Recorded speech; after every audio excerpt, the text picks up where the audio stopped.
আসসালামু আলাইকুম। কেমন আছেন সবাই? আশা করি ইনশাল্লাহ ভালো আছেন। তো যে বিষয়টা নিয়ে কথা বলবো, যে জন্য আসছি, দেখেন, যে ভারতের পাগল সাংবাদিক এটা কি বলে, ভালো করে খেয়াল করবেন এবং কথাটা শুনবেন। চট্টগ্রাম যদি ভারতের অংশ হয়ে যায়, তাহলে এই যে ডিস্টেন্স, সেই ডিস্টেন্সটা একদম মিটে যাবে। এবং তার পাশাপাশি চট্টগ্রাম কিন্তু অত্যন্ত সেন্সিটিভ একটা জায়গা। চট্টগ্রাম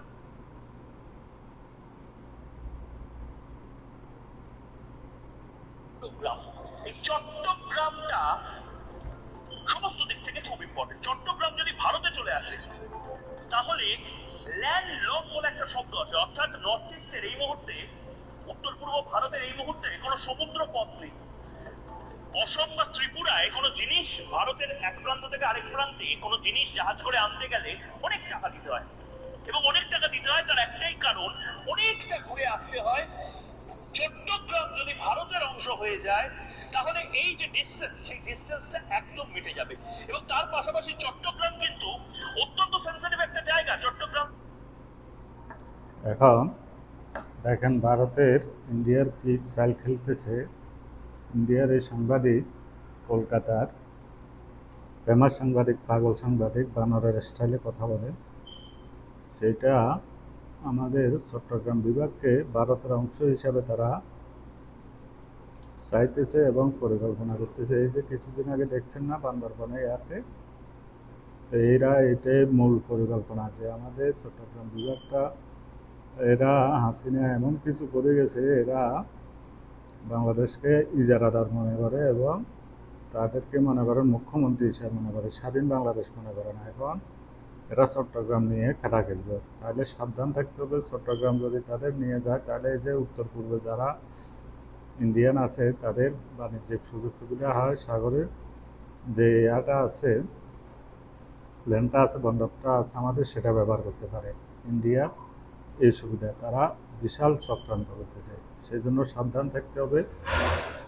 এবং সেনাবাহিনী, বিজিবি, বিটিআর, এরা ল্যান্ডগুলা, যে বান্দরবান, চট্টগ্রাম, কক্সবাজারে যে বিভিন্ন উপজাতি আছে, বিভিন্ন ধরনের সংগঠন আছে, এদেরকে থেকে সাবধান থাকতে হবে। এরা বহুত পরিকল্পনা করতেছে।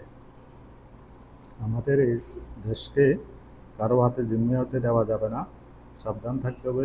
সেজন্য সরকারকে প্রতি আহ্বান জানাবো এবং সেনাবাহিনীকে আহ্বান জানাবো, এদের এসব খবরগুলো যাতে আপনাদের চোখে পড়ে এবং সাবধান থাকতে হবে। আমাদের স্বাধীন বাংলাদেশকে কারো হাতে পরাধীন করা যাবে না এবং আমাদের 1 ইঞ্চি মাটিও কাউকে দেওয়া যাবে না। আমাদের স্বাধীন দেশ, 30 লক্ষ শহীদের বিনিময়ে দেশ স্বাধীন হয়েছে।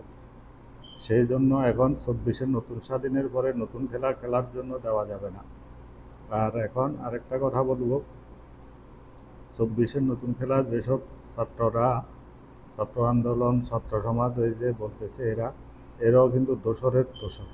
সাবধান থাকতে হবে। যারা মাঠে কথাবার্তাগুলো, কিছু কথাবার্তা বলে, তাদের থেকে অনেক সাবধান থাকতে হবে। তাদের আচার আচরণ কী কয় যে আপনার লক্ষ্য রাখতে হবে, তাদের চলাফেরার দিকে লক্ষ্য রাখতে হবে, কারণ তারা কোন দিকে কোন চাল চালে সেটা বুঝতে হবে।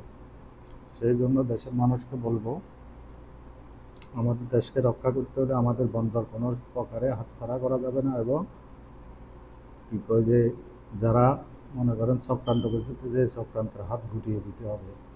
এবং কোনোভাবেই দেখেন না, আদানির সাথে যে চুক্তিগুলো করছে, এই যে আমাদের বিশ্বের কাঠা হয়ে গেছে, এই যে বিদ্যুৎ, যে বাংলাদেশে যে গরম আসলে তখন টার খাবে, এই আদানির লক্ষ লক্ষ কোটি টাকার চুক্তি করে রাখছে। বিদ্যুৎ জ্বালাইলেও তারা বিল দিতে হবে, না জ্বালাইলেও বিল দিতে হবে। এটা ক্যান্সেল করার কোনো ক্ষমতা নেই। 25 বছরের জন্য এটা করছে, হাজার হাজার কোটি টাকা সে নিয়ে যাবে, তার ইচ্ছা মতো দিবে, তার ইচ্ছা মতো বন্ধ করে দিবে।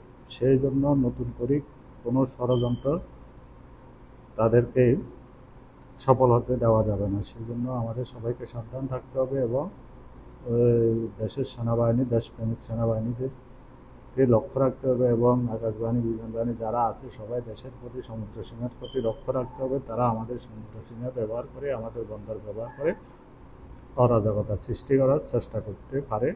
সেই জন্য সবাইকে লক্ষ্য রাখতে হবে। দেশবাসীকে অনেক অনেক ধন্যবাদ। সবাই ভিডিওটা ভালো লাগলে শেয়ার করে দিবেন এবং সরকারের প্রতি এটাই আহ্বান, উদাত্ত আহ্বান, সাবধান থাকেন, সাধু সাবধান, এই চক্রান্তে পা দেওয়া যাবে না। সবাইকে অনেক অনেক ধন্যবাদ।